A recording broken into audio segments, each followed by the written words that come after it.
19 সালে 18 নভেম্বর জমিয়ত উলামা ইসলাম গঠন হয়েছে এবং 1920 সালের 1 জানুয়ারি জমিয়ত উলামা ইসলাম গঠন করে এই দেশ স্বাধীনতার জন্য তারা রেজুলেশন পাস করে স্বাধীনতা দাবি করেছে ইংরেজদের কাছে এবং 47 সালে এই জমিয়ত উলামা ইসলামের মাধ্যমে জমিয়ত ইসলামের আন্দোলনের মাধ্যমে এই দেশ থেকে ইংরেজ পালিয়ে যেতে ইংরেজ এই দেশ ছেড়ে যেতে ইংরেজ এই দেশের স্বাধীনতা ঘোষণা করতে বাধ্য হয়েছে। এরকম আছে এই দল স্বাধীনতা চায় না, এই দেশকে স্বাধীনতা চায় না এবং এই দেশ ইসলামের জন্য তারা এমনকি শরিয়া আইনের জন্য এই দেশ তারা বলে না যে এই দেশে আমরা শরিয়ার আইন পাশ করব।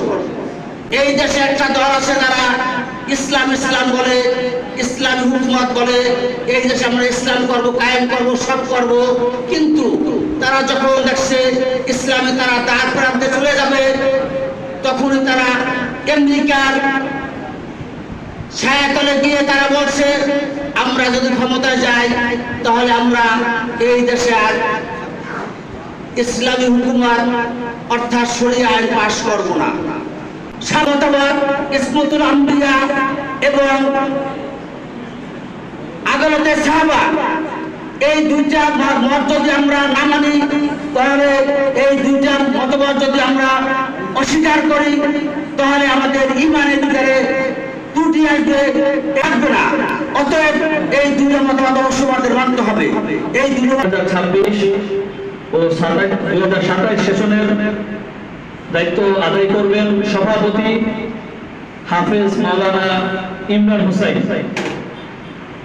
সিনিয়র সহসভাপতি আব্দুল্লাহ আল হুজাইফা, সহসভাপতি তোহা বাকিবিল্লাহ, সহসভাপতি হাফেজ মাহাদি হাসান, সহসভাপতি হাফেজ মুহিবুল্লাহ, সাধারণ সম্পাদক হাফেজ সাইফুল ইসলাম, যুগ্ম সাধারণ সম্পাদক মোহাম্মদ রাকিবুল ইসলাম, সহসাধারণ সম্পাদক আফজাল হুসাইন, সহসাধারণ সম্পাদক আবু তাহের, সাংগঠনিক সম্পাদকের দায়িত্ব পালন করবেন মাহাদি হাসান, অর্থ সম্পাদক আমিরুল ইসলাম, প্রচার সম্পাদক জুবাইর আহমদ, প্রশিক্ষণ বিষয়ক সম্পাদক মোহাম্মদ জাকারিয়া, সাহিত্য বিষয়ক সম্পাদক সিফাতুল্লাহ, সমাজসেবা বিষয়ক সম্পাদক মাসুম বিল্লাহ, পাঠাগার সম্পাদক মোহাম্মদ আবিদ হাসান ইমাম, দপ্তর সম্পাদক রিফাত হাসান, কলেজ ও বিশ্ববিদ্যালয় বিষয়ক সম্পাদক তাহমিদ হাসান, আলিয়া মাদ্রাসা বিষয়ক সম্পাদক তামিম শরীফ, কমি মাদ্রাসা বিষয়ক সম্পাদক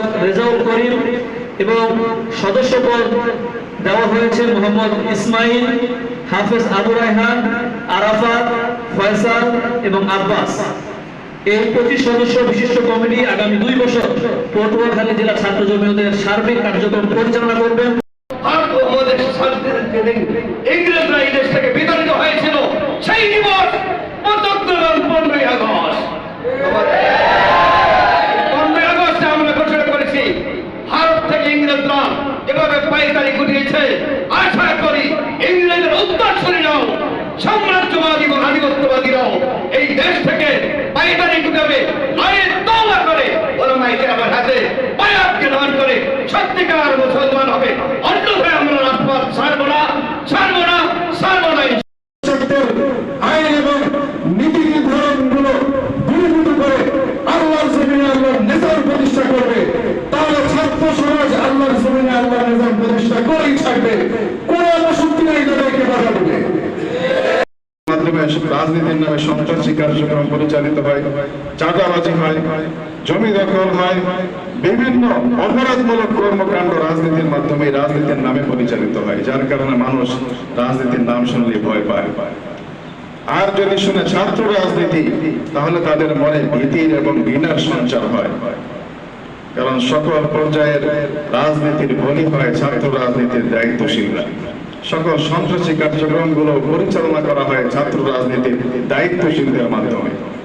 এই জন্য অভিভাবকরা আজকে তাদের সন্তানদেরকে ছাত্র রাজনীতির পথ থেকে দূরে রাখতে চায়, কিন্তু রাজনীতি জিনিসটা এমন নয়। রাজনীতি একটি পবিত্র জিনিস, যেই কাজ আম্বিয়ায়ে কেরাম করেছেন, আল্লাহ রাসূল সাল্লাল্লাহু আলাইহি ওয়াসাল্লাম করেছেন, সাহাবায়ে কেরাম করেছেন, তার পরবর্তী উলামায়ে কেরামরা আজ পর্যন্ত ইসলামী রাজনীতির কাজ করে যাচ্ছে। 24শে জুলাইয়ের এই সার্টিফিকেট দিয়ে দোকানদারি করার চেষ্টা করবেন না। যদি দোকানদারি করার চেষ্টা করেন, দিল্লিতে তো আপনাদের জায়গা হবে না। আপনাদের জায়গা লন্ডন যাওয়ার আগেই কিন্তু সব শেষ হয়ে যাবে। বাংলাদেশ মানে হলো জমিয়তে উলামায়ে ইসলাম। সেদিন বেশি দূরে নয়, যেদিন জমিয়তের নেতৃত্বে সংসদ ভবন পরিচালিত হবে। সেদিন বেশি দূরে নয়, যেদিন জমিয়তের নেতৃত্বে সুপ্রিম কোর্ট, হাইকোর্ট এর বিচার ব্যবস্থা প্রতিষ্ঠিত হবে। কাজ করেন তারা হচ্ছে দিনে সেই দোকানের বিক্রেতা, রাতের বেলায় তারা হচ্ছে যারা ইসলামী রাজনীতি করে সে সমস্ত লোকরা। দয়া করে আমাদের সকল